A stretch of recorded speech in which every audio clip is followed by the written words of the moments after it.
Hola y bienvenidos al podcast número 102 de Más Dividendos. Hoy tenemos con nosotros a Miguel Cobreros, que es el creador de la página flujosdecaja.net, y la verdad que muy contentos de tenerlo aquí porque la página es una auténtica maravilla. Tiene unos análisis estupendos del sector inmobiliario y de muchas otras cosas como independencia financiera y otros artículos realmente interesantes. Y bueno, pues la verdad que muy contentos. Hola Miguel, buenas tardes. Hola, buenas tardes, José. Encantado igualmente. Pues nada, y también con nosotros tenemos aquí a Marcos. ¿Cómo vas? Marquitos, buenas tardes. Hola, buenas tardes amigos. Nada, encantado de tener también aquí a Miguel y que seguro que vamos a pasar una tarde muy chula. Y Arturo, ¿cómo estás? Pues muy bien, gracias. Pues otra vez más, con el privilegio que supone tener gente, conocer gente que probablemente en mi vida real no habría conocido, y solo por eso ya vale la pena estar aquí haciendo el podcast con el duro sol, bajo el duro sol. Bajo el yugo del cambio climático que tenemos ahora aquí con Bueno, las ahí no, yo en temperaturas. tus tendencias políticas socialistas no las vamos a cubrir ya lo haremos en otro momento. Como sabía que tenías al trapo. Muy bien, pues nada, pues como hacemos siempre un poco, si te parece Miguel, cuéntanos un poco sobre ti, haznos una pequeña Sí, semblanza de quién eres, en fin, lo que te apetece sí. contarnos. Vale. Bueno, antes de nada, muchas gracias por la invitación. Espero que resulte en una charla amena y de interés para vuestros oyentes. Os cuento un poco sobre mí. Mi nombre es Miguel Cobreros, tengo 35 años y trabajo en una empresa de consultoría inmobiliaria que se llama Colliers. Llevo trabajando en consultoría inmobiliaria alrededor de 8 años. eh, Al principio en Reino Unido y después aquí en Madrid. Bueno, yo soy arquitecto, trabajé un corto periodo de tiempo como tal, pero decidí, poco después de terminar la carrera y trabajar un tiempo como arquitecto, decidí cambiar el enfoque sobre el sector inmobiliario hacia un punto de vista un poco más, digamos, económico y financiero. Y para ello, pues, cursé un máster en Reino Unido, en la Henley Business School, que pertenece a la Universidad de Reading. Bueno, soy un apasionado del mundo de la inversión en general y en particular del sector inmobiliario. Trabajo en ello, es lo que he estudiado también. Aparte, soy un pequeñito inversor dentro del sector inmobiliario. Y bueno, desde año y medio, y que es por lo que me conocéis, he creado un blog donde, bueno, pues, hago análisis de distintos temas dentro del sector de la inversión, como has comentado, pero más enfocado en el sector inmobiliario. Y bueno, eso es todo. Pues muy bien, pues empezamos ya si queréis un poco a darle forma. Arturo, ¿qué te parece si empiezas tú? Vale, mientras hablabas se me ocurría, has dicho, empecé un blog hace año y medio. ¿Qué le faltaba al mundo? O sea, ¿qué agujero viene a tapar tu blog? A ver, ¿por qué decidiste que tenías algo que decir? Bueno, la verdad es que, o sea, yo siempre, cuando me pongo a escribir una entrada, siempre lo hago pensando que lo que voy a escribir no existe en Internet. Entonces, siempre intento aportar algo nuevo, un enfoque diferente o un análisis más profundo o más minucioso del que me encuentro yo normalmente en otras páginas web, ¿no? A mí me daba mucha rabia, antes de empezar el blog, veía webs o, no sé, anuncios de YouTube o youtubers, de influencers inversores que daban digamos, su opinión o entraban en un análisis que realmente no conocían en profundidad. Y esa fue una de las razones por las que decidí crear mi blog. Que es tremendo realmente un poco, lo hemos comentado aquí en muchos podcasts, que también hay una responsabilidad, ¿no? También de cada persona que tiene, ahora está muy de moda el tema de influencers y demás, pero en un tema como es la inversión inmobiliaria, en la cual también hay un apalancamiento que lógicamente es importante y que, bueno, o sea, pues que hay un riesgo grande en una operación, es decir, hay que medir bastante bien, ¿no?, en lo que uno se mete y lo que va a hacer. Y parece que en los últimos años era muy fácil, ¿no?, el comprarte, pues eso, pues 10 pisos de 20.000 euros. Sí. Y Sí, yo creo que el punto de inicio fue la pandemia, ¿no? A partir de la pandemia como que explotó, ¿no? Todo el mundo era inversor, influencer magnífico, ¿no? Y se hizo rico, en fin. Vale, pero esto que dices, probablemente, ¿no?, cualquier otro bloguero de estos que no analizan lo suficiente, pues si se lo preguntas igual te diría algo parecido, ¿no? Entonces yo quería un poco saber, o a lo mejor mirándolo por el otro lado, ¿qué has detectado? Puede ser un poco más concreto que decir, la gente habla y no tiene ni puñetera idea, ¿no? Que es un poco lo que nos has dicho, ¿no? Entonces, ¿hay alguna carencia? ¿Hay algo que veas, un hilo, ¿sabes? Algo que digas estructuralmente, pues veo mucha gente que suele hablar de A, B y C y sin embargo no, son 27 cosas más, ¿no? Algo en ese sentido, ¿no? Para un poco ver... Bueno, sobre todo, y bueno, tampoco quiero generalizar, que desde luego habrá gente que sepa lo que hace y también y ayuda a la gente también a invertir. Pero es verdad que hay mucha gente que, por ejemplo, promete ganancias muy rápidas sin prácticamente tener que aprender más que un simple método que ha sido ideado por el autor y que es como la llave de, digamos, de la riqueza. Sí, sí, eso me recuerda a esos libros de aprender a ligar que leía José, que tienen así una receta para seducir a cualquier... Evidentemente el mundo es complejo y suponer que un método así como el que has descrito, una receta, va a funcionar, supone que todos los que venden son tontos, a lo mejor, ¿no? Que el resto del mercado son tontos, ¿no? Porque tú sabes la receta y ellos no. ¿Cuál dirías que es tu sweet spot, ¿no? Tu punto, digamos, el punto donde tienes un conocimiento más diferencial o el que tú crees que eres más experto de entre todo? Porque flujos de caja, pues imagínate, ¿no? O sea, son muchas cosas, ¿no? ¿Cuál es el tuyo? Bueno, pues vamos, el sector inmobiliario dentro de la inversión y dentro del sector inmobiliario. Yo, dentro de la consultoría, he trabajado muchos años en el departamento de valoración y consultoría de Colliers y ahí, verdad que he tenido la suerte de ser parte de un equipo que estaba expuesto a muchos segmentos dentro del real estate.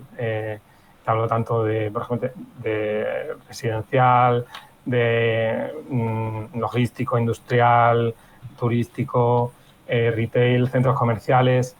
He tocado proyectos de todo tipo y he hecho, bueno, pues análisis de viabilidad, proyectos de consultoría para grandes empresas, valoraciones, información RICS. He tocado bastantes palos y bueno, sí que es verdad que desde hace un tiempo estoy en el departamento de Capital Markets, de industrial y logístico. ¿Vale? Entonces, digamos que si tengo que decir un sector, debería ser ese. ¿Y cuál es tu visión ahora mismo del momento en que estamos ahora en España, ¿no?, en cuanto al sector inmobiliario, especialmente quizás en cuanto a más la parte, digamos, de residencial o turístico que ha tenido? Bueno, aparte de turístico, por ejemplo, yo sí que lo hemos comentado alguna vez, ¿no?, que era sorprendente pues que las digamos, rentabilidades que se llegaban a conseguir en una ciudad como, por ejemplo, aquí en Valencia, en el centro, ¿no?, en la parte del barrio del Carmen, en todo esto, pues es verdad que bueno, o sea, han sido cosas un poco astronómicas, ¿no?, a veces difíciles de pensar. Entonces, esto tú un poco cómo lo has vivido, cómo crees, de dónde venimos, hacia dónde vamos, un poco con esa long short story, ¿cómo la has visto tú? Bueno, la verdad es que el sector turístico en España es muy fuerte. Los fundamentales, la verdad es que ayudan mucho, pero también a nivel global. Mucha gente ya en 2019 pensaba que era una burbuja, ¿no? Pero si tú te fijas en el tráfico de viajeros a nivel mundial y cómo ha ido creciendo de forma sostenida en los últimos años, y todo esto tiene unas razones muy, vamos, no es tan difícil de explicar. en Asia se están creando unas clases medias enormes, ¿no? Y eso va a hacer que en el futuro el turismo siga ganando viajeros de otras partes del mundo que actualmente pues no son tan frecuentes aquí en España, que es el segundo país en número de viajeros a nivel mundial, que se dice pronto. Siguiendo un poco por donde iba un poco antes, creo que a lo mejor pues habrá una serie de nuestros oyentes, ¿no?, que les interesa el tema de la vivienda o del real estate como vehículo inversor, ¿no? Sin embargo, yo lo veo que para un inversor retail o para un inversor como podemos ser nosotros, ¿no?, lo veo muy arriesgado, ¿no? O sea, sobre todo porque, y esto es un sesgo personal mío, porque por el capital que tienes, que no somos BlackRock ni ninguno de estos, ¿no? Pues, sí, que tienes un capital finito, claro, y no te da oportunidad de diversificar, ¿no? Tienes que ir muy concentrado, es decir, te puedes comprar un piso, a lo mejor 2, ¿sabes lo que te quiero decir? Pero ya está, ¿no? Entonces, sí.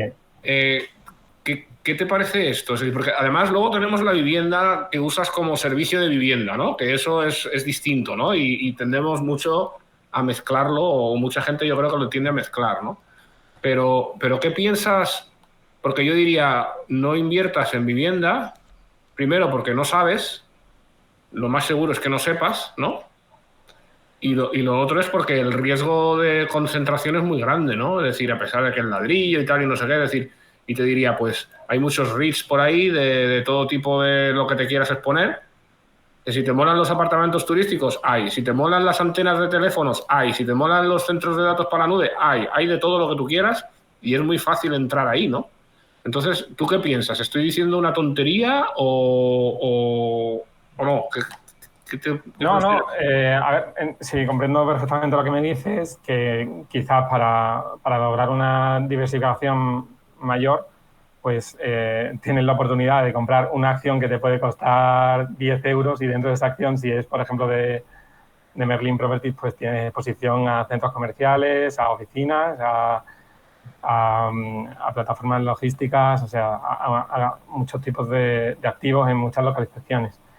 Y sin embargo, la inversión directa es verdad que está muy concentrada y necesita de gran cantidad de capital. Yo creo que no existe la inversión perfecta, y si existiese, pues todos los inversores irían a comprarla y bajaría muchísimo la rentabilidad, y con lo cual ya no dejaría de ser perfecta. Entonces, digamos que yo creo que los bienes inmuebles ofrecen una relación de rentabilidad-riesgo que para mí es atractiva. Es verdad que si tú valoras la diversificación, yo creo que la inversión directa es complicado, a no ser que seas muy rico. Pero si valoras, por ejemplo, la poca volatilidad, por ejemplo, o te quieres manchar las manos y hacer las cosas tú mismo y tener capacidad de decisión y de gestión en toma de decisiones, ¿no? en lo que tú inviertes y cómo se invierte, ¿no? Entonces, en ese sentido, sí que creo que la inversión directa te da mucha más capacidad que por ejemplo, una SOCIMI, ¿no? Vamos, a mí, gran parte de lo que me atrae del sector inmobiliario es que tú eres capaz de ver las oportunidades, ¿no? Analizar las oportunidades, identificar la que tú crees que es mejor. Después, tú mismo llevas a cabo una negociación con la parte vendedora, tú mismo vas al banco o a varios bancos y consigues la mejor financiación. Posteriormente, tú compras el inmueble, después llega el momento de buscar un inquilino, entonces tú mismo, y yo lo hago así porque no me gusta delegar, desde luego. Entonces, la búsqueda de inquilino, todo el tema de gestión de las reparaciones, de mantenimiento. Si eso lo haces tú, que tiene un coste y es el tiempo, desde luego, el tiempo que gastas en ello, creo que sí que puedes conseguir un extra de retorno si de verdad sabes lo que estás haciendo. Pero bueno, que se puede aprender, no es... Pero ese coste en tu análisis estás considerando ese coste, porque yo creo que para hacer el análisis tendrías que imputar el coste que te cobraría alguien que lo hace, ¿no? A la hora de saber la verdadera rentabilidad, porque el hecho de que te lo hagas tú, o sea, podrías estar dedicando tu tiempo a hacer otra cosa, ¿no? Es decir... Sí. Es verdad que podrías hacerlo y resultaría una rentabilidad menor, pero digamos que si bien no es una inversión tan pasiva como puede ser una inversión en acciones, tampoco es algo que te suponga un trabajo a tiempo completo, porque si tienes desde luego una vivienda, el momento de la compra, pues sí, pues va a ser algo intenso, pero después habrá problemas o cuando se va el inquilino habrá que gestionar eso y tal, pero no es algo que te vayas a dedicar a tiempo completo, desde luego si tienes un inmueble solo.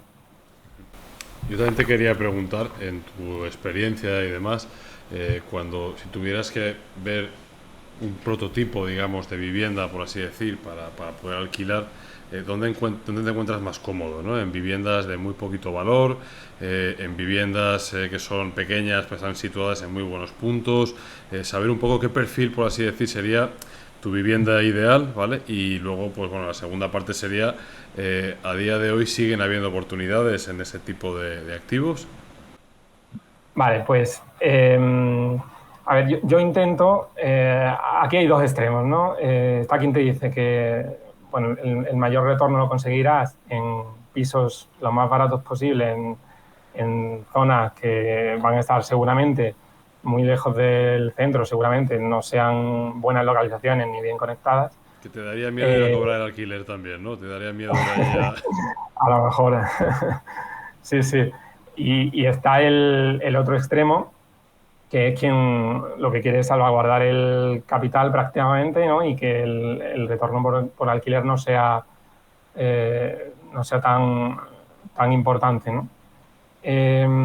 Digamos que yo no renuncio a tener una buena localización en las inversiones que hago. No digo que sea la mejor ni que sea una zona de lujo, pero sí que sea una zona que tenga conveniencia para quien alquile, ¿no? O para un futuro propietario que quiera comprarla.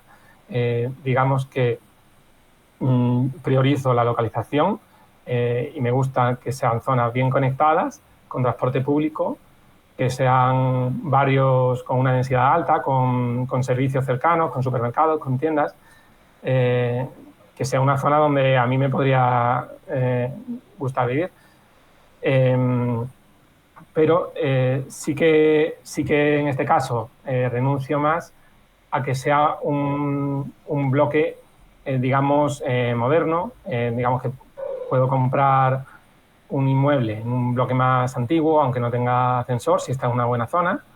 Los apartamentos pequeños suelen ser algo más rentables que los grandes, ¿vale? A no ser que te pongas a alquilarlos por habitaciones, pero entonces incurres en un coste adicional o de tiempo adicional o de gastos de una gestora, porque eso sí que es más intensivo.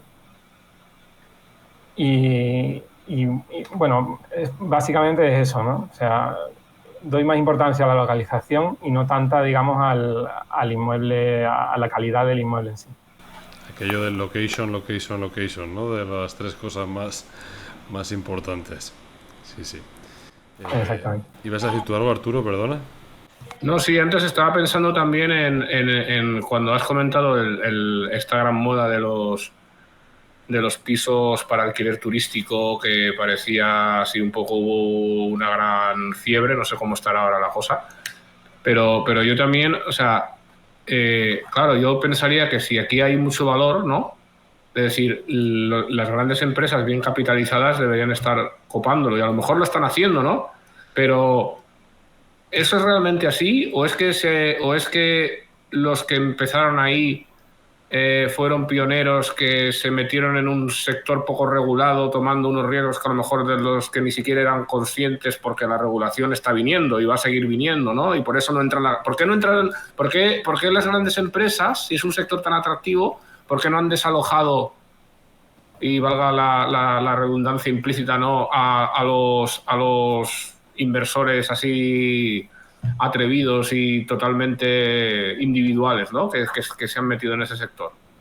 Bueno, a ver, actualmente el sector de la vivienda turística está prácticamente copado, como bien dices, por inversores particulares, pero esto es así porque también existe una incertidumbre, digamos, a nivel jurídico, que los inversores institucionales no van a entrar ahí.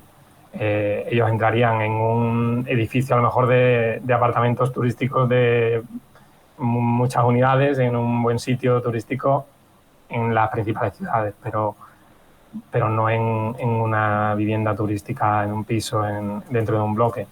Y hablando de números, ¿por qué rentabilidad te mueves? Y enlazo una segunda pregunta en cuanto a la rentabilidad. ¿Cuál es la rentabilidad esperada que ves a futuro en el sector? ¿No? Porque a mí me hace mucha gracia que desde hace un tiempo a esta parte no hago más que ver memes de gente diciendo yo esperando a que caiga la vivienda para una oportunidad. Y aparece ahí la foto de Obi-Wan Kenobi como diciendo esto no cae. O sea, parece que está todo el mundo esperando a que haya una oportunidad y no llega nunca. Entonces, ¿por qué rentabilidad mínima piensas que ese riesgo recompensa del que hablabas antes merece la pena moverse? ¿Y cuál es tu visión a futuro sobre el sector? A ver, aquí sí que me gustaría clarificar algo, y es que normalmente en el sector inmobiliario, cuando alguien te habla de rentabilidad, lo que de verdad está hablando es de rentabilidad inicial, y usan eso para compararlo con otros productos de inversión como bolsa o bonos, y eso no debería ser así, porque en el retorno de la bolsa total estamos incluyendo si es una compañía por dividendos, podemos usar la ecuación de que el retorno total es digamos, la rentabilidad por dividendo inicial más el crecimiento del dividendo, ¿vale? Y en inmobiliario pues es muy similar. Si tú tienes un alquiler, tienes una rentabilidad por ese alquiler, o una rentabilidad de mercado, pero luego es el crecimiento, ¿no?, de esa renta a largo plazo. Entonces, la rentabilidad exigida yo creo que es algo muy impersonal. Hay inversores que quieren una rentabilidad, en este caso inicial, más alta, ya os digo, como comenté antes, a costa de estar en una localización peor. Y vamos, yo soy de Sevilla, por ejemplo, y si vas a Idealista te puedes encontrar viviendas en las 3.000 viviendas por 40.000 euros. A lo mejor pues le sacas más de un 10% anual fácilmente.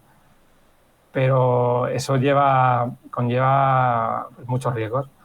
Entonces, pues, yo me fijo en la localización, ¿no?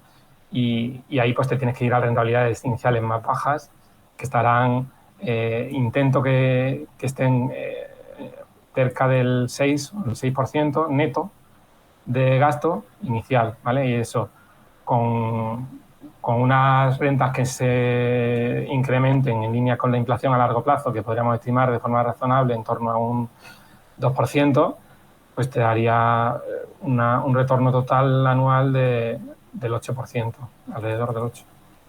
Sin apalancar. Si usa financiación, pues eso se puede incrementar de forma sustancial. No está nada mal. Y ahora, pues fíjate, estoy pensando, Arturo Alicante, José Valencia, nosotros Madrid, pues 3 capitales que no bajan los precios ni para atrás. Estoy pensando que mucha gente en Málaga se ha puesto de moda y no hay manera.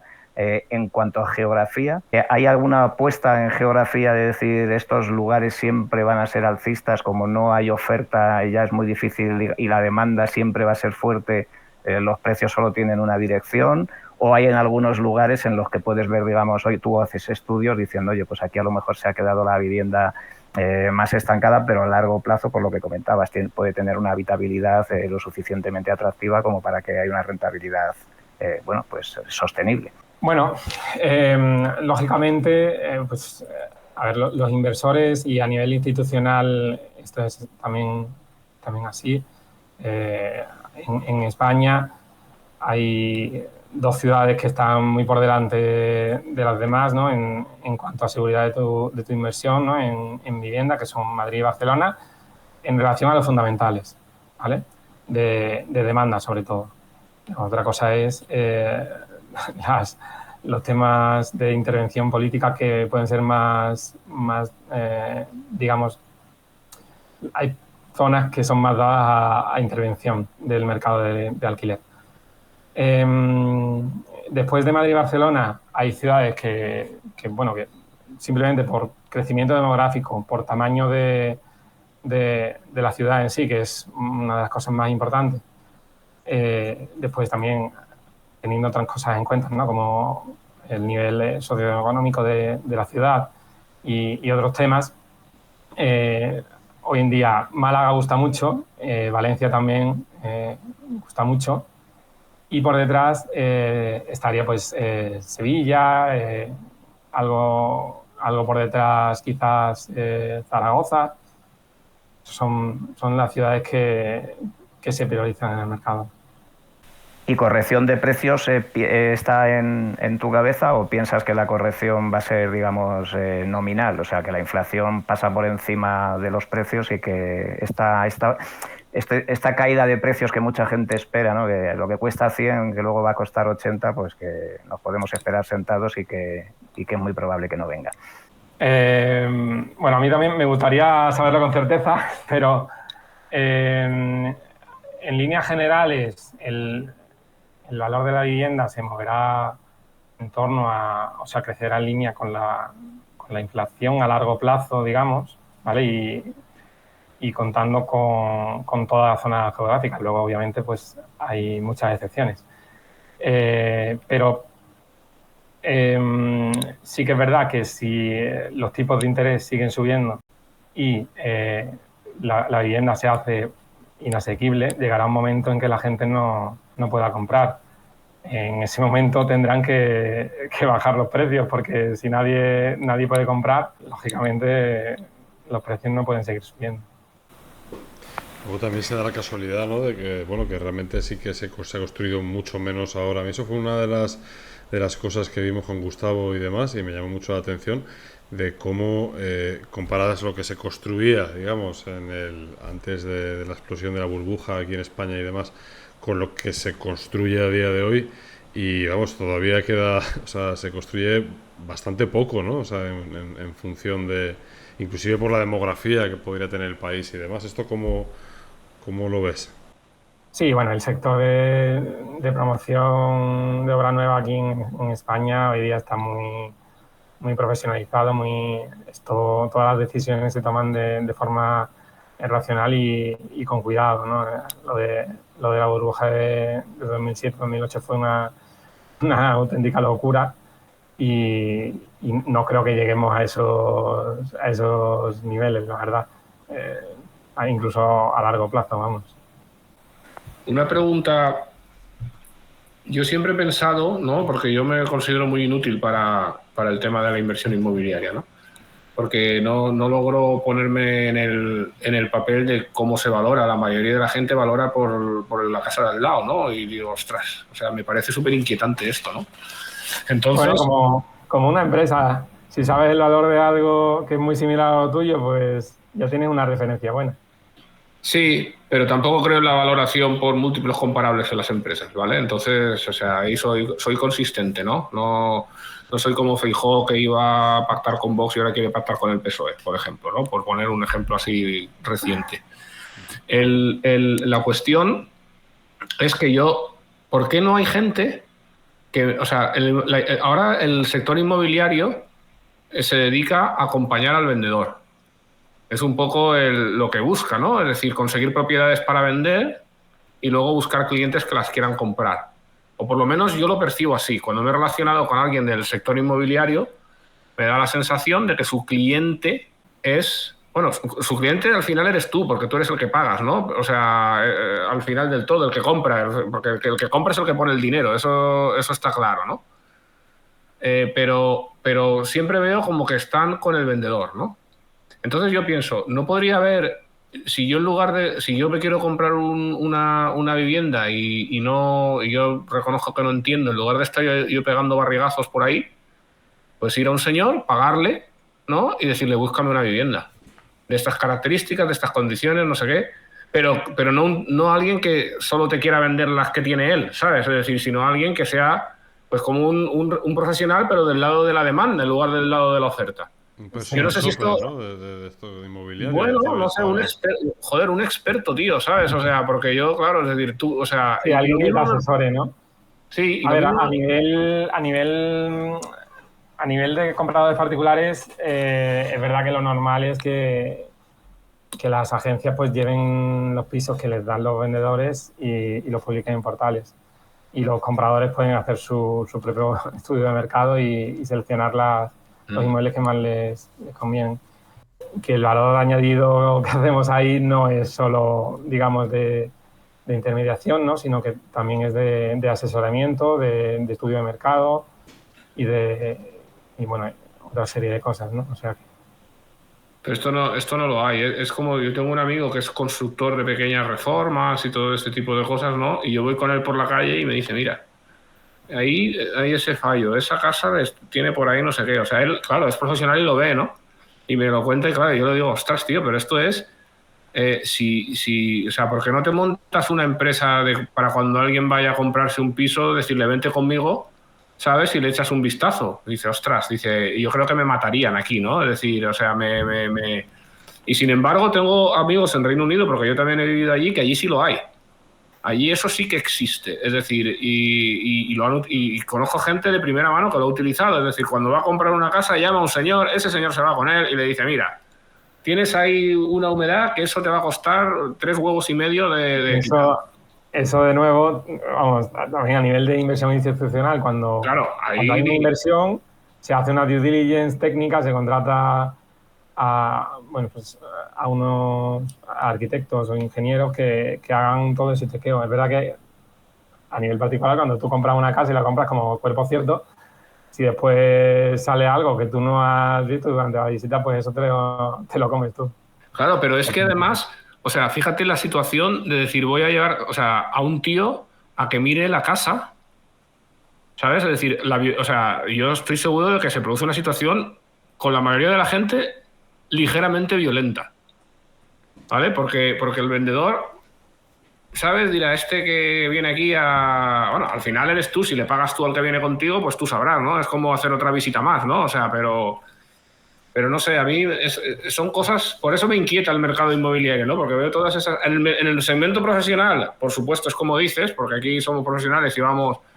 Pero yo he estado un poco buscando también, pues lo que le puede interesar a nuestra audiencia, ¿no? Y nuestra... Pero bueno, eso yo, por ejemplo, cuando yo me compré la casa, yo me vine a mi casa con un amigo mío que se dedica a hacer reformas y demás, y eso sí que le dije, míramela de arriba abajo y me das tu opinión, y de hecho nos acompañó a 3 o 4, es decir, yo creo que sí que es cierto que siempre, igual de una manera no profesional, pero todos intentamos buscar también un poco pues a alguien que controle más y que te pueda decir, oye, mira, porque tú efectivamente tú estás viendo una mancha ahí que igual es pequeña y dentro de 3 años tienes las caras de Belmez ahí en la pared, ¿no? Que claro, pero esto fue un amigo tuyo. Y mi amigo, yo le digo y viene también. Me ha dicho, cuando te quieras comprar una casa me llamas y yo voy. Te ha salido la vida emprendedora ahora, ¿no? Pero hacer un negocio de eso, joder, ¿sabes? Es decir, bueno, sí, o sea, es verdad que existe ese sector. Lo que pasa que pagarlo es caro. Claro, entonces, claro. Para una venta de una vivienda, quizás te compensa más pagar lo que cueste arreglarlo que no pagar. Es que es un mundo, muy proceloso, ¿eh? Porque también una vez hablé con gente que conocí socialmente, que eran aparejadores, arquitectos técnicos, Y yo les decía, bueno, en todas partes hay cosas que si tú aplicas el manual al dedillo, dice, y me dijeron, no me contrataría nadie, nunca más. Sí, claro, y esto es muy fuerte. O sea, a ti te lo dicen porque están hablando contigo y te tienen la confianza, pero realmente son profesionales que saben que ciertas cosas se están haciendo de una manera un poco dudosa, pues a ver, no digo que sea un fraude de que se te vaya a caer la casa encima, que vayan a firmar eso, ¿no? Pero muchas cosas que son así, pues, y no dicen nada. O sea, firman y miran para otro lado, ¿no? Y claro, y veo que el inversor retail o el que se quiere comprar una casa, no como un profesional como vosotros, pues está totalmente expuesto a eso, ¿no? Y bueno, y no te digo ya amigos que he tenido que son muy hackers en ese sentido, que se han puesto a mirar la casa después de comprarla y vamos, una botella de cerveza metida ahí encerrada debajo un mueble, un no sé qué, los cables con cinta aislante así, o sea, claro, yo me echo a temblar porque yo de eso, o sea, yo se cae un tornillo y tengo que llamar a un amigo mío que venga y me ponga el tornillo, o sea, imagínate yo ponerme a mirar todo eso, ¿no? En fin, pues bueno. Sí, la verdad es que no es lo normal traer a un técnico para que vaya contigo, pero quizás sea una buena idea, ¿no? Sí, claro, sí, una buena idea, sobre todo si vas a invertir en ello, ¿no? Por eso digo yo, claro, yo le contrato, yo compro un REIT de no sé qué y vale, igual a costa de bajar el rendimiento medio de mi inversión, ¿verdad? Pero o sea, la desviación típica, el riesgo lo estoy bajando un montón también. Porque claro, tú dices, a mí me gusta, pero tú eres profesional, tío, tú sabes. ¿Sabes? Pero todo se puede aprender, ¿eh? O sea, y yo trabajo en el sector, pero como inversor soy un inversor chiquitito. O sea, digamos que intento, por supuesto, aplicar los conocimientos que tengo, pero tampoco lo sé todo. Muy bien, muy bien. Oye, bueno, ¿cuál es? Perdona, dale, Marcos. No, perdona, es que como comentabas antes de que inversor chiquitito y decías de que el sector inmobiliario era lo que te gustaba, pero además, oye, pues tienes otro tipo de inquietudes de diversificación, o sea, de inversión, pues también me gustaría saber, o nos gustaría saber, tu cartera, sí, digamos, claro, de inversión, en qué otras cosas diversificas. Como ha dicho Arturo, claro, si concentras todo, digamos, en la parte inmobiliaria, pues seguro que tendrás otra parte bueno, pues fuera del sector inmobiliario también invertida. Sí, también invierto en bolsa, vamos, principalmente en bolsa, y lo hago pues de forma muy pasiva. Compro ETFs diversificados a nivel mundial de bajo coste y pretendo mantenerlos a largo plazo en posesión. Muy bien. Ahí ya dale, como con las propiedades, ya no escudriñes ahí te compras el mercado, ¿no? No es como, no haces stock picking. Sí, ahí no. Porque es verdad que no soy experto en eso, entonces yo creo que para ganar ahí en stock picking tienes que ser muy bueno, es muy difícil eso. Muy bien. ¿Cómo haces para, en tu faceta así lúdico independiente, cómo haces para valorar? ¿Cómo te aíslas además del anclaje de que te den un precio ya y tener ese pensamiento independiente para no decir, ostras, me ha puesto 200.000 euros y entonces le voy a hacer una oferta de 180 o de 190 y a lo mejor no? O sea, si no te enseñaran el precio de la casa, claro, sería la mejor forma, ¿no? O sea, que no lo veas y entonces intentar venir tú con un precio, ¿no? Es decir, ¿cómo harías eso? ¿Cómo lo haces? O quiero decir, ¿cómo te...? A ver, yo cuando busco oportunidades siempre, lógicamente, intento que sean lo más atractivas posibles en relación al precio que tienen, ¿no? y el retorno que yo creo que pueden generar. No busco estimar el valor de mercado que debería tener esa propiedad, ¿no? Para un comprador que pudiese ser a lo mejor un usuario final, sino que yo compro en base a criterios de rentabilidad de inversión. O sea, te haces una composición de lugar de cuánto podrías sacar alquilándola. ¿Es eso cómo lo haces? Sí, yo la verdad es que quizás mate moscas a cañonazos, pero yo me hago un modelo de flujos de caja normalmente muy sencillo, porque tampoco hay que exagerar, ¿no? Son cosas pequeñitas. Pero sí, hago estimaciones de renta de mercado, periodo de desocupación, de cuándo lo voy a alquilar, todos los gastos sí que, bueno, y conforme va avanzando también la negociación, los pregunto y los incorporo al modelo. Y luego incorporo la financiación que voy a utilizar y pues en base a eso analizo el retorno que voy a obtener. Desde luego es quizá la mejor manera, ¿no?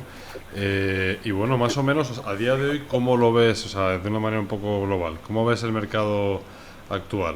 ¿Te gusta, no te gusta? ¿Crees que siempre hay oportunidades? Hay que ser muy selectivo. No sé, entiendo que es como en los mercados, ¿no? Que sí, que es la parte que más dominamos, que siempre hay oportunidades y los mejores momentos para comprar probablemente sean pues los que peor lo ves, ¿no? Es decir, cuando tienes esa sensación más de que el mundo está acabando, que ahora no parece en inmobiliario, ¿no? Pero ¿qué opinión tienes sobre esto? Pues yo, vamos, sí que creo que hay oportunidades. Yo, vamos, tengo mis búsquedas guardadas en Idealista. Soy un poco adicto aunque no disponga de dinero para invertirlo, ¿no? Pero siempre estoy atento y sí que veo cosas interesantes. Sí, sí. Es verdad que ahora mismo el coste de financiación es muy superior a hace relativamente poco. Y eso tiene un impacto importante en la inversión inmobiliaria porque bueno, es un tipo de inversión que normalmente requiere de apalancamiento. ¿Qué hay de esas informaciones que comentan que un porcentaje de pisos muy elevados se compra prácticamente al contado pues digamos, o con entradas lo suficientemente fuertes o incluso piden los créditos aunque incluso tengas el dinero? O sea, porque bueno, pues sale a cuenta, ¿no? Porque siempre salen estas estadísticas, ¿no? La tercera parte de la capital, no sé, en Madrid o en Málaga se compran al contado, ¿no? Y parece que dices, pues mientras esto siga así, pues la dirección va a estar siempre en un sentido. La verdad es que, bueno, quien pudiera, ¿no? Comprar al contado siempre, pero bueno, en realidad hay que tener también en cuenta el coste de oportunidad, porque si tienes una financiación, aunque sea cara, pero tu TIR sin financiar es, digamos, está por encima del coste de financiación, tu retorno va a ser siempre mayor financiándote. Otra cosa es que por las noches no duermas bien teniendo tanta cantidad de deuda o que el banco ya le preocupe un poco tu situación financiera, pero bueno, eso es así. O sea que tú, la parte de amortizar esta no la ves, amortizar deuda. Siempre, en la medida de lo posible, un uso correcto de la deuda, desde luego, es deseable, ¿no? Estás en esa parte. A ver, si lo miras solo desde un punto de vista económico-financiero, es lo que os acabo de decir. Después, cada uno personalmente... Tiene un umbral de resistencia a la sí, deuda. sí. No, y el mío, no te creas, tampoco me gusta ir al límite, ¿no? Y bueno, pues hipotecas a tipo fijo o variable en tu caso, ¿qué es lo que...? Pues las hipotecas que tengo son a tipo fijo, sí. Además que ya hace tiempo que compré los inmuebles y eran unas condiciones bastante buenas. Si comprase ahora, pues tendría que ver qué tipo fijo están ofreciendo. No sé si lo ofrecen... Quizás lo ofrezcan algo por debajo del Euribor, ¿no? Porque, hombre, te estás comprometiendo a 30 años de pago. Y respecto al tema de estos crowdfundings y todo eso, que también está un poco de moda ahora, tipo, no sé, o sea, estos de más de... Sí, Urbanita, ¿no? Exacto, sí. Cibislen. ¿Qué opinión te merece? Ha habido alguna empresa, por ejemplo, Houses, que tuvieron, bueno, y sigue teniendo, ¿no? Serios problemas, ¿no? Y hay muchos inversores que han perdido ahí dinero. Yo en Urbanitae, sin haber invertido personalmente, con lo cual tampoco tengo una opinión tan formada, pero sí que creo que es una empresa seria, ¿no? Ya tiene un cierto track record, ¿no? Además que se ha asociado también últimamente con más investors, ¿no? Tal, o sea que digamos que es una empresa que aparentemente es seria el modelo de negocio o de inversión para un inversor, bueno, quizás a mí personalmente me gustaría más, si tengo poco dinero, invertirlo en acciones de una Socimi, por ejemplo. Pero hay gente a la que le gusta analizar el proyecto, ¿no? No tiene un ticket de inversión muy alto y es capaz de comprometerse a unos periodos de iliquidez que son más amplios que en bolsa y que al final tú dentro de esa inversión eres un minoritario y no vas a tener, digamos, capacidad de decisión. Y en el tema de Socimis, ¿cuáles las que te gustan a ti y un poco por qué, ¿no? O sea... A ver, las dos grandes Socimis en España, vamos, Colonial y Merlin, son empresas muy, muy solventes. Vamos, además ahora mismo cotizan, creo que con un descuento sobre el valor de los activos bastante grande. Y tienen, vamos, una rentabilidad por dividendo atractiva. Son empresas que, más allá de que el valor de la acción haya bajado en los últimos tiempos por la subida de tipos de interés, su operativa va muy bien, tienen unos índices de ocupación muy altos, ambas bastante por encima del 90%. Tienen activos de mucha calidad. En el caso de Colonial son edificios de oficinas, que es verdad que las oficinas han sufrido con todo el teletrabajo, pero Colonial y las oficinas de Merlin también están en las mejores zonas de Barcelona, de Madrid y de París, con lo cual una calidad de activos es bastante buena. Y Merlin, pues la verdad es que está más diversificado en cuanto a tipología de inmuebles, ¿no? Tiene centros comerciales, tiene logística, tiene también oficinas. Pero también la calidad de sus activos son muy buenas. O sea que yo, si tuviera que elegir, pues no sé, personalmente, vamos, de hecho tengo acciones de Merlin, pero porque las compré, y esto a pesar de que, como os comenté antes, suelo comprar ETFs, ¿vale? Pero compré Merlin porque se pegó un castañazo poco después del COVID y yo ya lo vi como algo sin sentido, ¿no? Te estabas comprando acciones de una compañía que tenía unos fundamentales, un nivel digamos, de ingresos operativos y de renta súper buenos a unos descuentos abrumadores. Sí, vamos, es una cantidad muy pequeñita, pero vamos, sí. Y aparte tiene a Ismael Clemente, ¿no? Que la verdad que es un fenómeno. O sea, a mí me encanta escuchar sus entrevistas y demás, porque es un tío que totalmente. Además explica las cosas súper bien y vamos, la verdad es que sí. Marcos, ¿quieres continuar tú? Bueno, yo antes de las preguntas, me ha surgido la pregunta por lo que comentaba antes Arturo, ¿no? De que hay sector dentro del inmueble, hay mucho lugar donde tirar, ¿no? El dinero. Y me gustaría saber si a mi nivel institucional pues la cosa está en residencial, vacacional, data center, está en centros comerciales, hacia dónde está yendo ahora mismo el capital. Pues siempre hay modas en este sector. Ahora mismo, bueno, la verdad es que los data centers, como has comentado, están, bueno, hasta hace poco es que ni existía esta tipología de inversión, ¿no? Pero están creciendo mucho. Es verdad que parten desde cero prácticamente, entonces tienen delante suya pues mucho potencial. De segmentos más tradicionales, las oficinas están sufriendo un poquito, sobre todo si están más descentralizadas, en zonas más periféricas.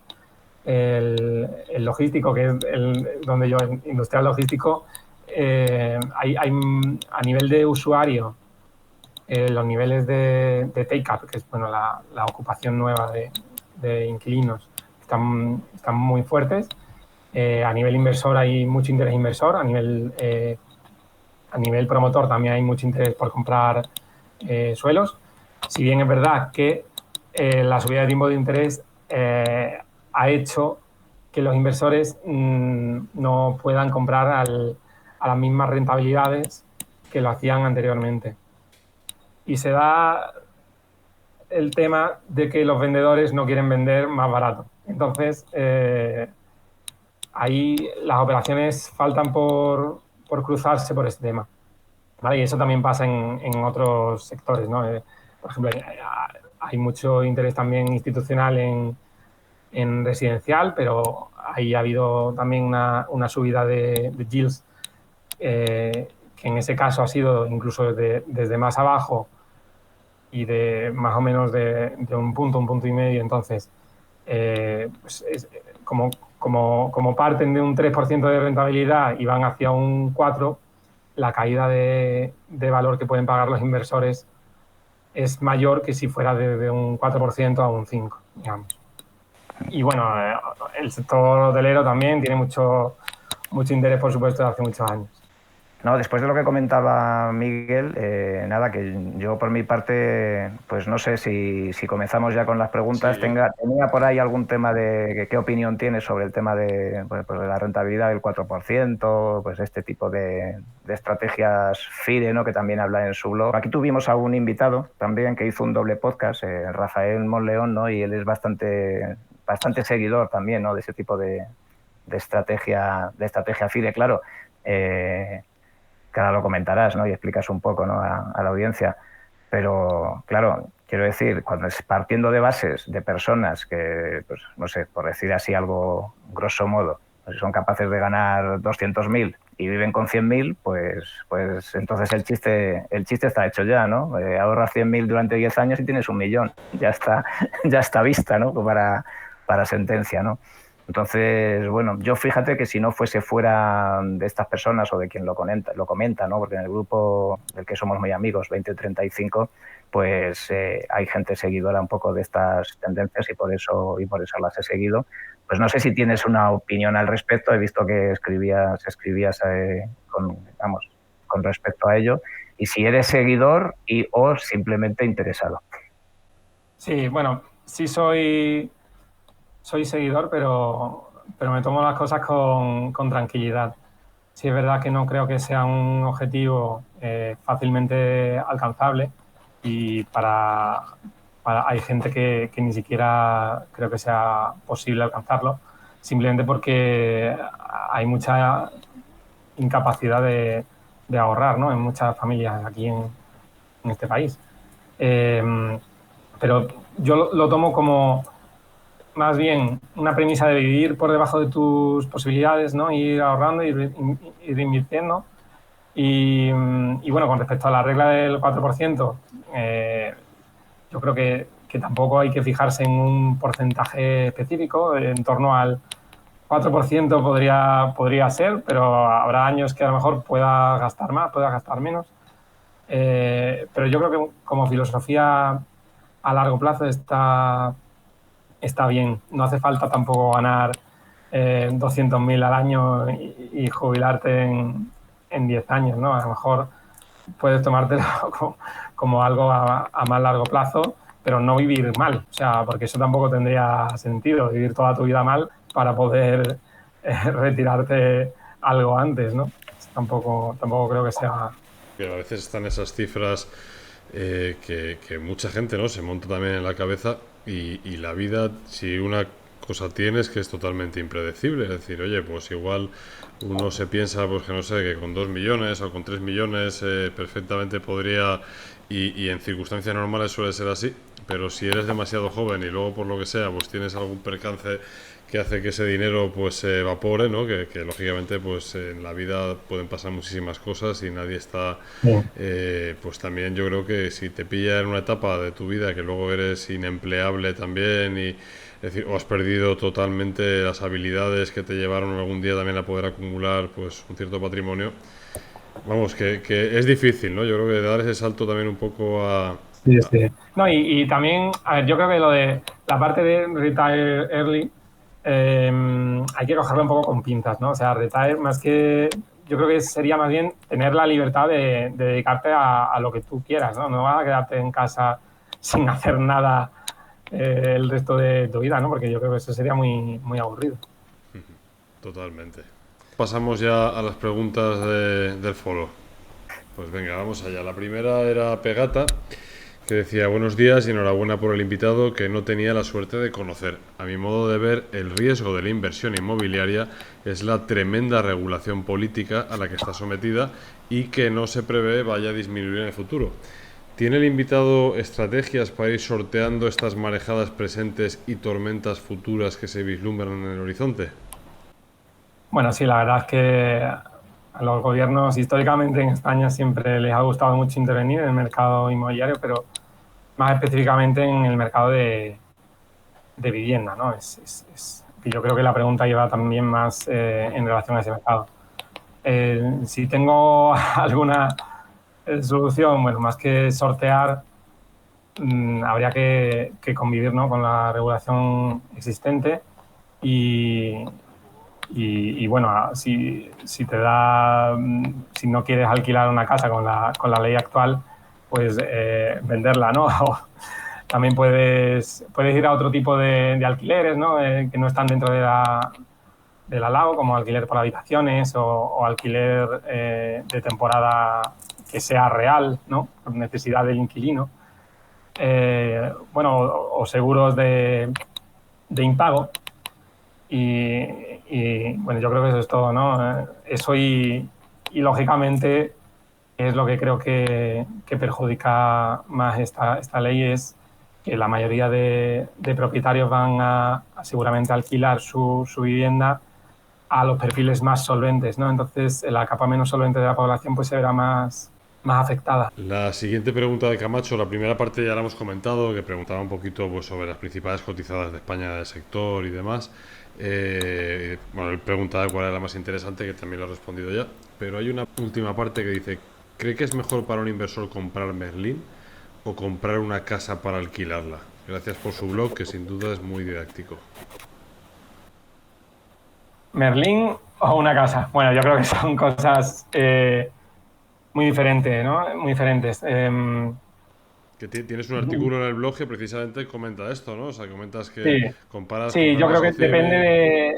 depende de tus prioridades, de tus objetivos de inversión, ¿no? De tu capacidad también económica, ¿no? Si lo que quieres es algo que sea poco volátil, tienes la capacidad económica de hacer la inversión, no te importa entrar en el barro, pues inversión directa. Si no, si lo que quieres es olvidarte, comprar una acción, te da igual que haya periodos de volatilidad y te gusta recibir dividendos de forma constante, además a un tamaño de inversión baja, pues entonces lo tuyo es comprar acciones de una SOCIM. Dadweiser comenta: ¿podría elaborar un poco más el porqué del cambio de rumbo en su vida laboral? ¿Cómo valoraría su experiencia con el máster de la Henley Business School? ¿No hay alternativa en España? A ver, yo salí de arquitectura en el año, creo que era 2013 o así. Estuve trabajando de arquitecto durante un tiempo, pero la verdad no me convencía, no me disgustaba el trabajo, pero no me veía haciéndolo a muy largo plazo, y ya estuve buscando alternativas dentro del sector inmobiliario, que siempre me ha gustado muchísimo, no, pero quería cambiar el enfoque. Y me encontré este nuevo mundo de la inversión inmobiliaria y vi que existían bueno, pues, oportunidades profesionales, ¿no?, aquí en este sector. Y lo que hice fue buscar a nivel europeo pues, los mejores másters en real estate. Y existen alternativas, pues dentro de España yo creo que solo vi una alternativa, que era un programa que tiene el IE, pero finalmente me decidí por irme a Reino Unido, ¿no? También yo creo que vivir en el extranjero un tiempo siempre enriquece y te abre la mente. Y bueno, aparte, bueno, pues, la Henley Business School tiene el centro tiene un centro de real estate muy prestigioso a nivel europeo, que recomiendo a todo el mundo que quiera empezar una carrera en este sector. Renta comentaba, cuando usted escucha al señor Sánchez decir la vivienda será la gran causa nacional de la próxima legislatura, va a dejar de ser un problema para convertirse en un derecho. ¿No le entran ganas de cambiar de sector a la carrera? Bueno, la verdad es que yo creo que es un error cegarse por la ideología y no recurrir a expertos profesionales dentro de un sector para hacer una ley, porque tú puedes tener una visión de, no sé si de mejorar la vida de la gente o de ganar votos, pero si es lo primero, es mejor estar más informado, analizar bien las cosas y ver sobre todo la segunda derivada de las leyes, ¿no? Porque no todo es tan fácil como se pinta en una ley. No puedes hacer que los precios bajen por decreto. Y la segunda parte que decía él, dice, ¿no cree usted que la demonización del tenedor de vivienda o local comercial como inversión que hacen determinados partidos políticos y su creciente intervencionismo en el mercado supone un riesgo tal que hace que no compense en los próximos años invertir en estos activos? Bueno, yo sí que creo que el sector inmobiliario, bueno, y aquí se están refiriendo específicamente al sector de vivienda y de locales. Yo creo que el sector de vivienda sí que sufre un intervencionismo muy alto actualmente. El sector de locales comerciales sí que lo sufrió la dictadura, pero actualmente parece que no se están focalizando ahí. Pero bueno, hemos convivido con muchas regulaciones, ¿no? en el sector y yo creo que ahora mismo es un sector con muchas oportunidades a pesar de esta ley, vamos. Aprovechando que tratamos esto de local comercial, por ejemplo, esto no lo hemos visto, pero sí que hay inversores también que están muy especializados en locales comerciales. Sí. ¿Qué opinión tienes de este tipo de alquiler? ¿Es algo que tú no te interesa demasiado o lo ves? ¿Qué opinas? No, sí. Vamos, de hecho, conozco bien el sector porque mi padre se dedica profesionalmente a invertir en este tipo de activos y he podido aprender bastante. Sí es verdad que la gente dice que, bueno, o la gente, o el e-commerce, ¿no? que hace peligrar a las tiendas, pero yo creo bueno, que todo tiene un equilibrio. Decían lo mismo de las tiendas de barrio que iban a desaparecer cuando llegaron los hipermercados y eso no ha pasado, ¿no? Yo creo que todo tiene su mercado. La tienda de barrio es muy difícil de batir. Es muy difícil que Amazon consiga ganar a bajar de tu casa al chino y comprar cualquier cosa. Entonces, yo le veo también mucho futuro al sector del retail, especialmente a las calles comerciales de barrio.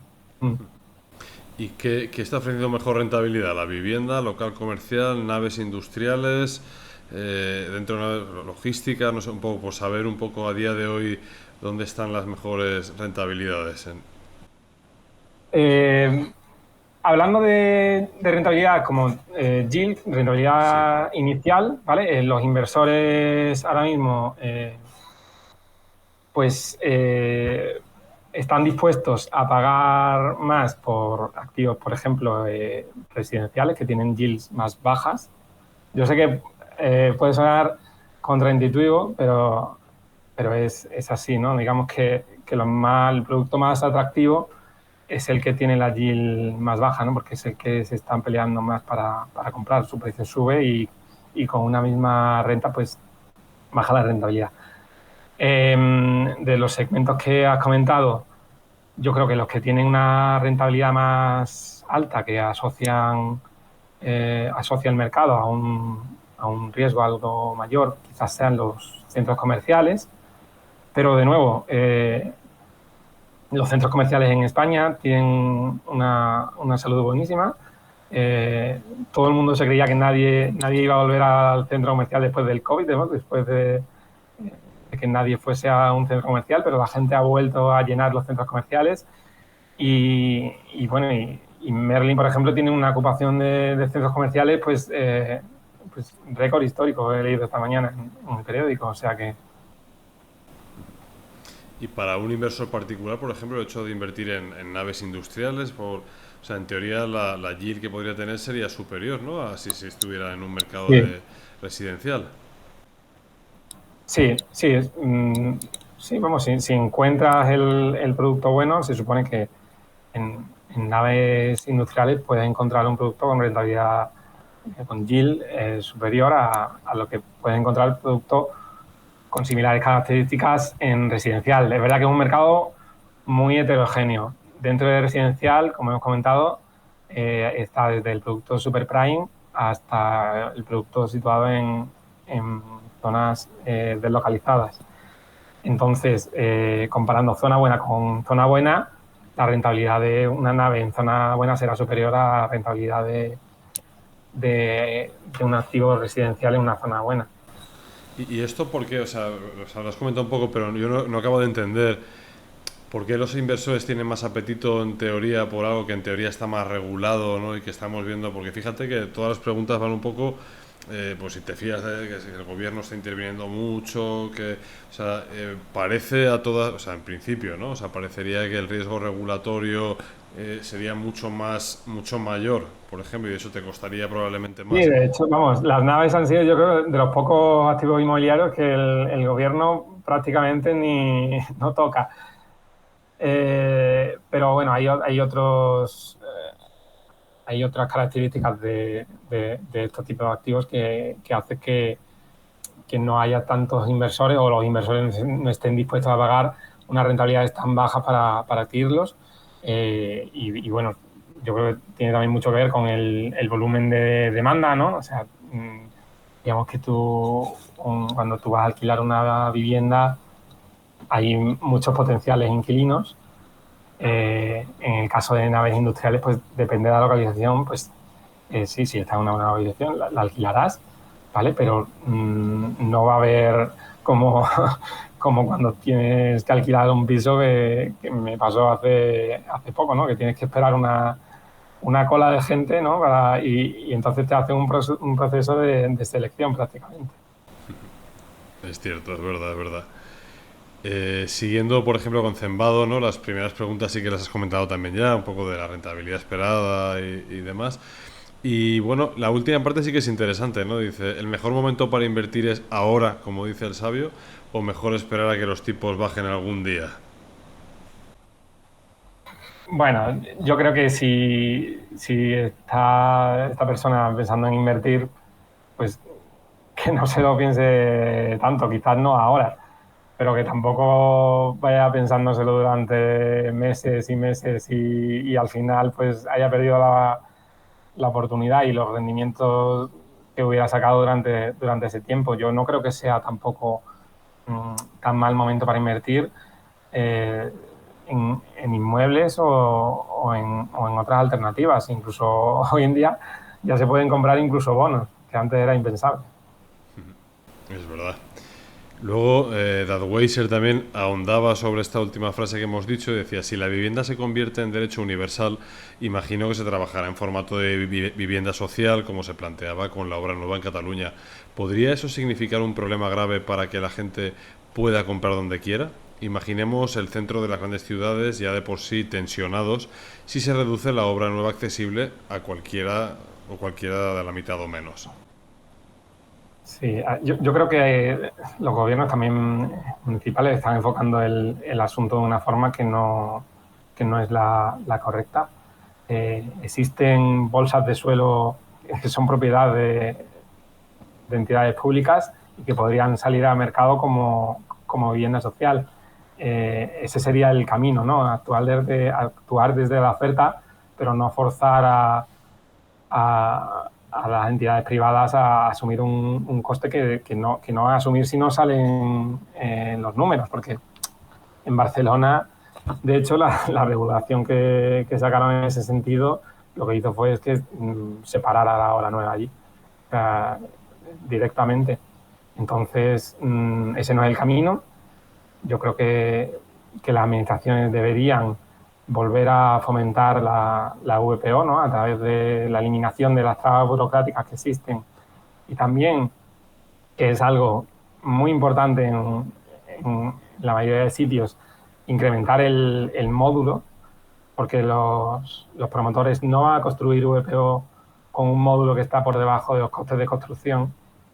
Y eso es una medida que a lo mejor a priori puede parecer impopular, pero si no se hace, nadie va a construir VPO, porque ¿para qué? Para perder dinero, no tiene sentido. Claro.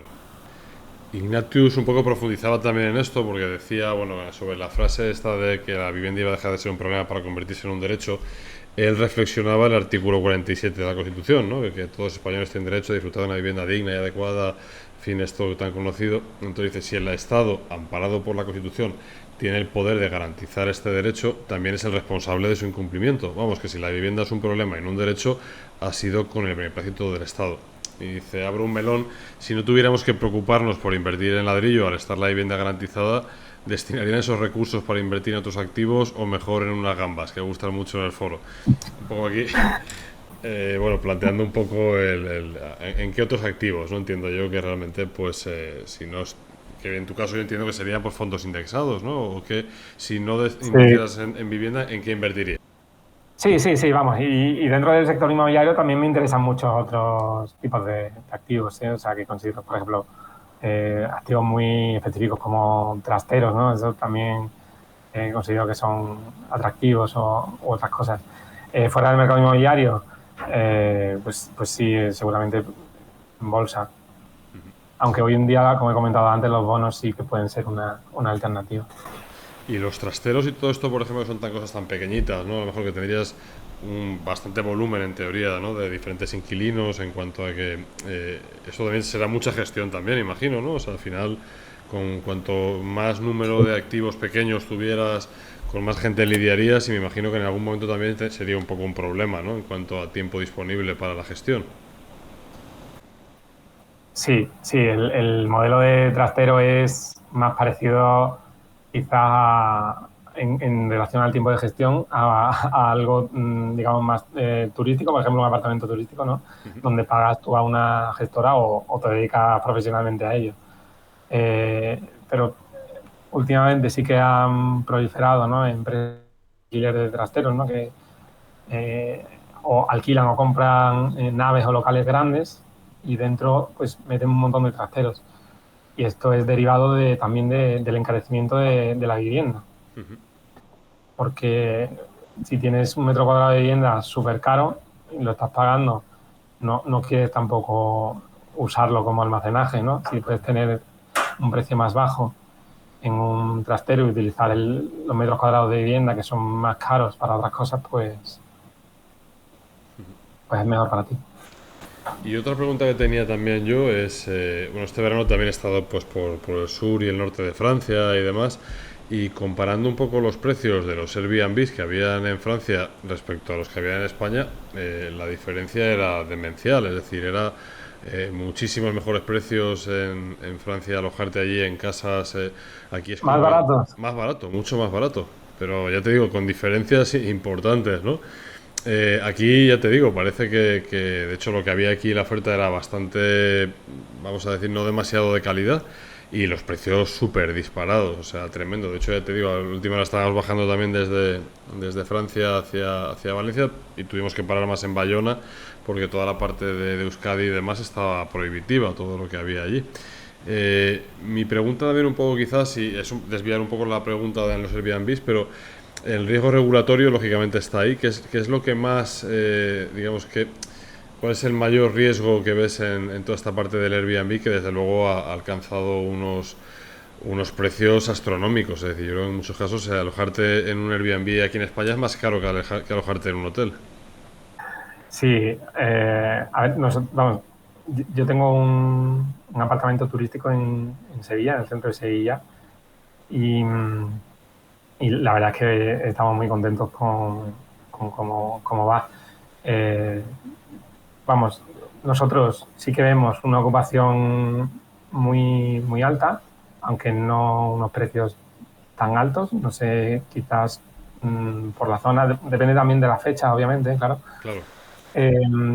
Pero ese es el resultado de oferta y demanda, ¿no? Porque si son capaces de llenar sus apartamentos a esos precios es porque hay mayor demanda que en sitios donde tienen que bajar los precios. Es verdad.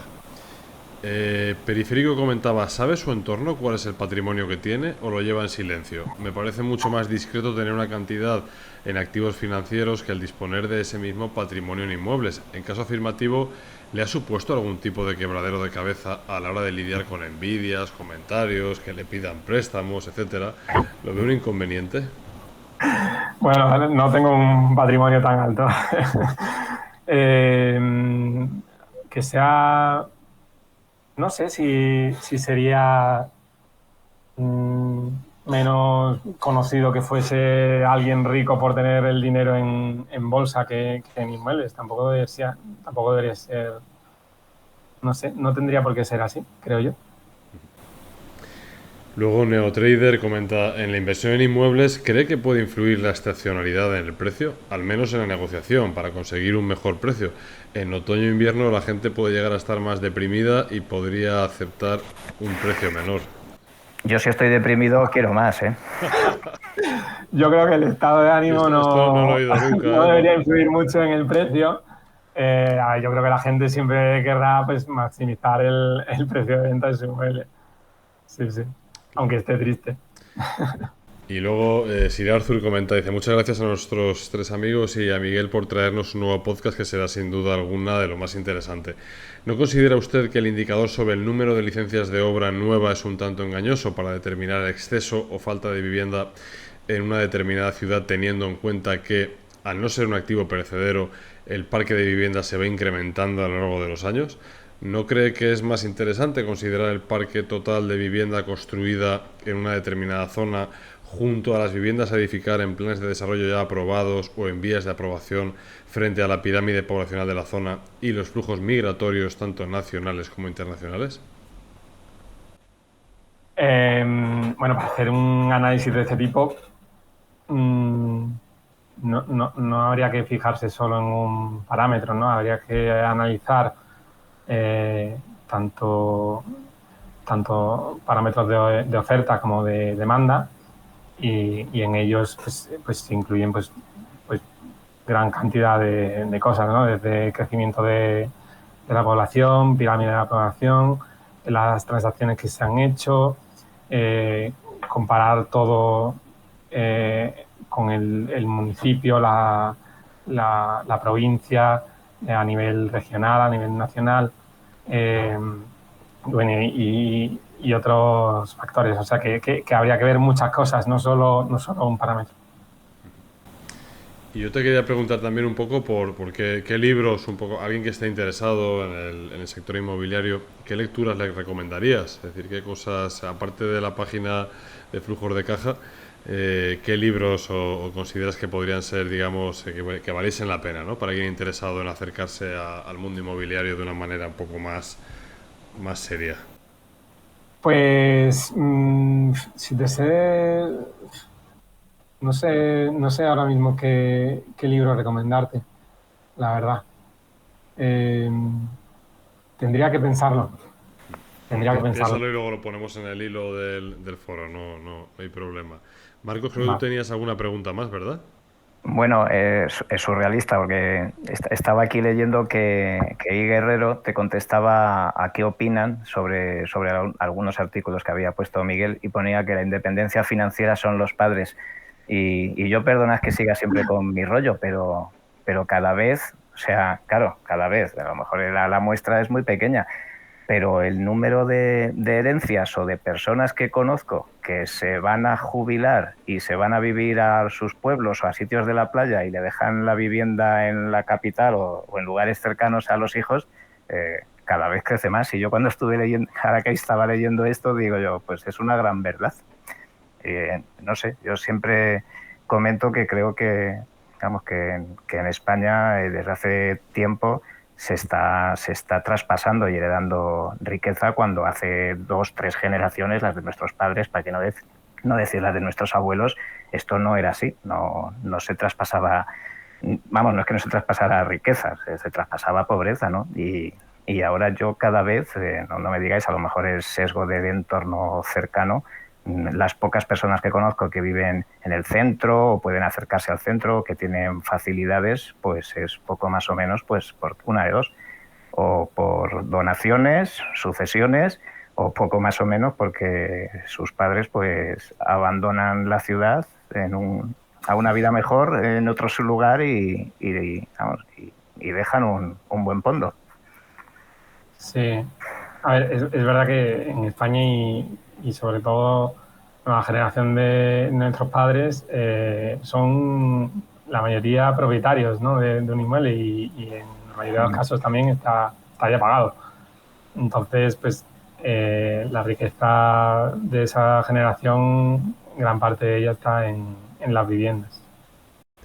Pues nada, bueno, yo creo que Marcos, a no ser que te quede a ti ¿tienes alguna otra consulta para Miguel, aprovechando que lo tenemos aquí? Pues la verdad es que le hemos preguntado unas cuantas cosas. No, claro, ya le hemos breado hasta con prensa amarilla, ¿no? Le hemos preguntado por un lado y por el otro que qué va a ser del sector, ¿no? Porque A mí lo que me extraña es que siempre nos gusta. tú no le has preguntado más así sobre la bolsa y demás, que siempre sueles también hacer un poco de esto con los invitados. Yo creo que esta parte te queda todavía, ¿no? Bueno, pero no, le he comentado, lo que pasa es que yo he respondido directamente que su otra parte de inversión son los indexados y no haré más preguntas, señoría. O sea, me parece perfecta y Porque evidentemente tú tiene bien inviertes claro. en acciones o... No, vamos, entre toda la cartera que tengo diversificada, siempre he comentado que la inversión indexada es el punto de partida inicial, vamos, desde luego. Uh-huh. Pues nada, pues yo creo que hemos dado un buen repaso un poco a toda la parte del sector inmobiliario. Hemos aprovechado la generosidad de Miguel para profundizar un poco, ¿no? En un tema que yo creo que a todos nos interesa mucho, ya tanto desde la parte de que de uno, bueno, no hemos hablado mucho de la disyuntiva de primera residencia de comprar versus alquilar. No sé esto, ¿qué opinión tienes tú, Miguel, de comprar? Pues, yo vivo de alquiler. Sí, es muy curioso esto, es algo que hemos visto, yo he visto mucho, que muchos inversores inmobiliarios ven que precisamente pues en casas de, digamos, de un, por así decir, un precio de compra mayor, el alquiler es pues, bastante más bajito, ¿no? Comparativamente, y entonces pues realmente es una manera mucho más eficiente, ¿no? de gestionar el capital. Exactamente, sí, sí. Y nada, pues bueno, pues a darte mucho las gracias. Espero que hayas pasado un buen rato aquí charlando con nosotros. Yo creo que hemos tocado un montón de temas y vamos, desearte mucho éxito con la página porque la verdad que es una maravilla. La seguiremos muy de cerca y por supuesto pues tienes a toda la comunidad del Foro de Más Dividendos con quien también puedes interactuar en todos los hilos y demás del sector inmobiliario que solemos tener. O sea que darte las gracias porque ha sido un rato muy instructivo.